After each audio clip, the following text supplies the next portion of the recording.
straight across to Raghuram Rajan, who is addressing his first press conference as the RBI governor. Before I turn to specifics, let me repeat what I said on the day I was appointed. The Reserve Bank of India is a great institution with a tradition of integrity, independence, and professionalism. I congratulate Dr. Subba Rao on his leadership in guiding the bank through very difficult times, and I look forward to working with the many dedicated employees of the RBI to further some of the important initiatives that he started. I've been touched by the warmth with which the RBI staff have welcomed me today. To the existing traditions of the RBI, which will be the bedrock of our work, we will emphasize two other traditions that become important in these times: transparency and predictability. At a time when the financial markets are volatile and there is some domestic uncertainty because of impending elections, the Reserve Bank of India should be a beacon of stability as to its objectives. That is not to say we will never surprise the markets with actions. A central bank should never say never. But the public should have a clear idea of where we are going and understand how our policy actions fit into the framework that we articulate. Key to all this is communication, and I want to underscore communication with this statement on my first day in office.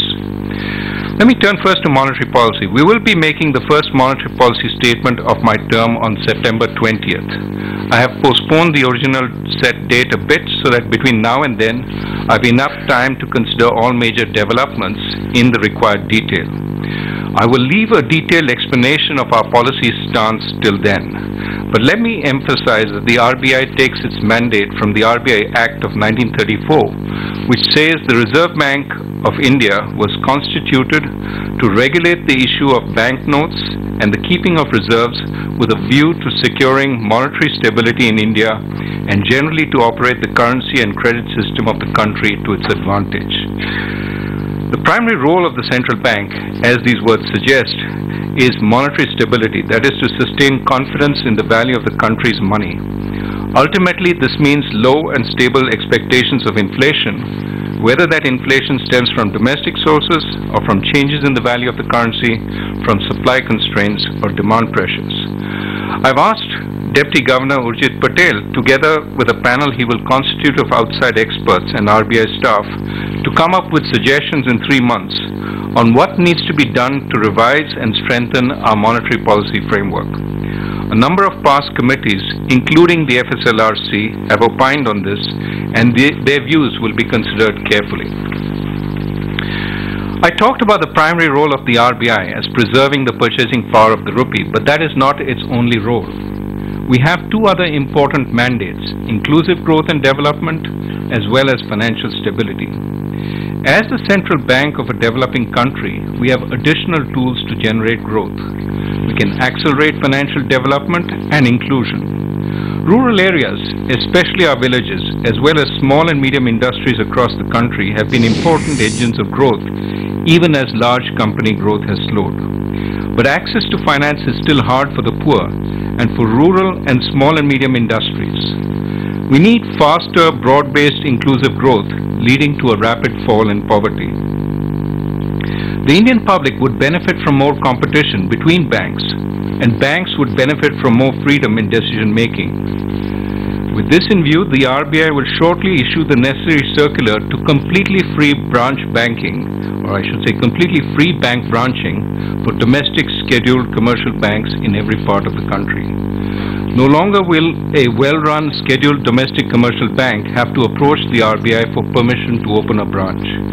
We will of course require banks to fulfill certain inclusion criteria in underserved areas in proportion to their expansion in urban areas, and we will restrain improperly managed banks from expanding until they convince supervisors of their stability.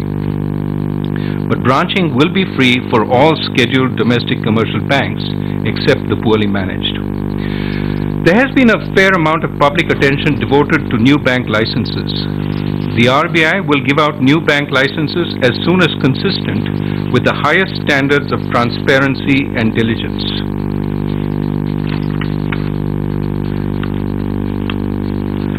We are in the process of constituting an external committee. Dr. Bimal Jalan, an illustrious former governor, has agreed to chair it, and the committee will be composed of individuals with impeccable reputations. This committee will screen license applicants after an initial compilation of applications by the RBI staff. The external committee will make recommendations to the RBI governor and deputy governors, and we will propose the final slate to the committee of the RBI Central Board. I hope to announce licenses within or soon after the term of Deputy Governor Anand Sinha, who has been shepherding the process. I remind you his term expires in January 2014. We will not stop with these licenses.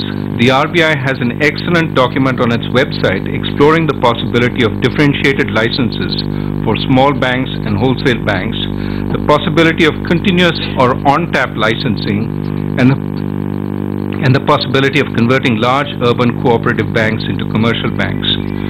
We will pursue these creative ideas of the RBI staff and